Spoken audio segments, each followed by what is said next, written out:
BBA, BCA, BCom computer కోర్సులో 100% placement లభించే ఏకైక డిగ్రీ కాలేజ్ కూకట్పల్లిలోని I3 డిగ్రీ కాలేజ్ 8367215215. నాలుగు గోడల మధ్యనో లేదంటే నట్టింట్లోనో ఎన్ని డాన్సులైనా చేసుకోవచ్చు, ఎన్ని రీల్స్ అయినా చేసుకోవచ్చు, అడిగేవాడే ఉండడు. గతంలో ఇలాగే జరిగేది. ఇప్పుడు ట్రెండ్ మారుతోంది.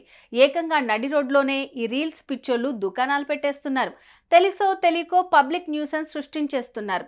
తెలిసినా తెలియకున్నా పోలీసులు అయితే ఊరుకోరు కదా. ఓ యంగ్ లేడీ మీద ఓవర్ యాక్షన్ మీద తమ రియాక్షన్ ఏంటో చూపించేశారు. ఇంతకీ ఎవరా లేడీ, ఆమె చేసిన ఓవర్ యాక్షన్ ఏంటి?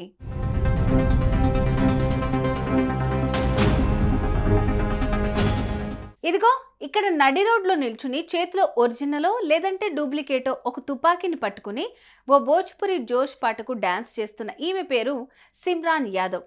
ఓ యూట్యూబర్. రీల్స్ చేయటం అంటే ఆమెకు పిచ్చ సరదా. ఇంట్లో కూర్చొని ఈమె చేసిన రీల్స్కు నెటిజన్ల నుంచి మంచి రెస్పాన్సే ఉంటుంది.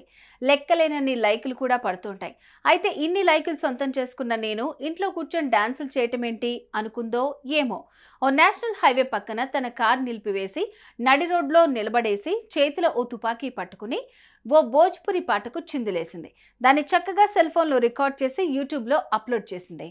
దానికి వచ్చిన లైకులు కామెంట్లు చూసి మురిసిపోయింది.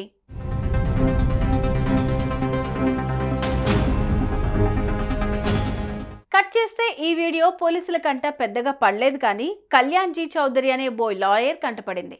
నడి రోడ్లో కూర్చునే ఆ యంగ్ లేడీ వేసిన చిందులు చూసి ఆయనకు మనసు చిబుక్కుమంది.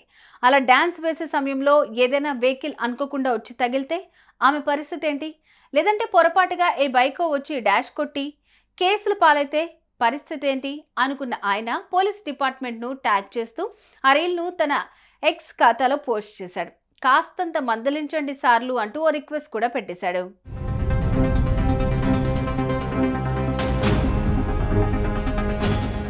పోలీసులు మందలించి ఊరుకోలేదు. నడి రోడ్లో డాన్స్ లేసినందుకు, అందులోనూ చేతిలో ఓ తుపాకీ పట్టుకుని డాన్స్ లేసినందుకు ఏకంగా ఆ పిల్ల మీద 2 సెక్షన్ల కింద కేసులు నమోదు చేశారు. కోర్టులో న్యాయమూర్తి ముందు నిలబెట్టారు. నీ ఫ్లూట్ నీ ఇంట్లో ఊదుకో, నడి రోడ్లో కాదు అంటూ ఓ వార్నింగ్ కూడా ఇచ్చేశారు. సుమన్ టీవీలో మీ పర్సనల్ అండ్ బిజినెస్ ప్రమోషన్స్ కోసం కింది నెంబర్కి కాంటాక్ట్ చేయండి.